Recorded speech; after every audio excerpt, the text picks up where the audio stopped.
Mummy આટલા બધા બાર લોકો કેમ ઊભા છે? શું થયું છે? મને શું ખબર કોણ આવ્યું છે? આવ્યું હશે કોકના ઘરે, એમાં આપણે શું? અરે આ બાજુવાળા કાકાના ઘરે બધા લોકો આવ્યા છે ને જોર જોરથી રાયડું નાખે છે. કાકાના ઘરે શું થયું છે? મમ્મી કાકાના ઘરે કોઈ મહેમાન આવ્યું છે? અરે ના, કોઈ મહેમાન નથી આવ્યું. આવ્યા હશે કોઈ પૈસા માંગવા વાળા. કેટલાના પૈસા બાકી છે એના તો. શેના પૈસા માંગવા આવ્યા છે? અને પૈસા માંગવા આટલા બધા લોકો થોડી આવે? અરે ઈ 10 જગ્યાએથી પૈસા ઉધારી ઉપર લીધા છે એને. અરે આટલા બધા લોકો પૈસા માંગે તો કાકા આપી કેમ ન દેતા? અરે ઈ બધું તો ઠીક, આ ઉનાળામાં ઘઉં લેવાના એની પાસે પૈસા નથી, ઘઉં ઉધારી ઉપર લીધા છે. તે ઘઉં વાળા તે કાલે માંગવા આવ્યા હતા કે લાવો અમારા પૈસા. આ તો ઠીક છે, એને 2-3 તો લોનું લીધી છે, એનાય પૈસા બાકી છે. કેટલા તો હપ્તા વાળા ઘરે માંગવા આવે છે.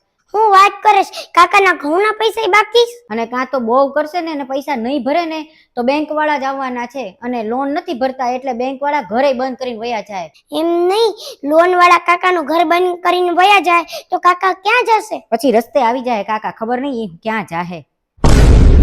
આટલા બધા પૈસા લીધા છે, શું થશે હવે કાકાનું? શું કરશે?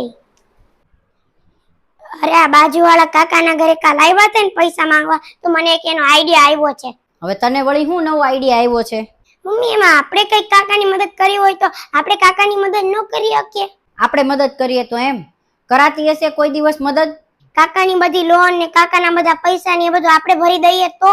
અને આમ તો આપણી પાસે તો ઘણું છે ને, આપણે પૈસા વાળા છીએ તો આપણે આટલું તો કરી શકીએ ને.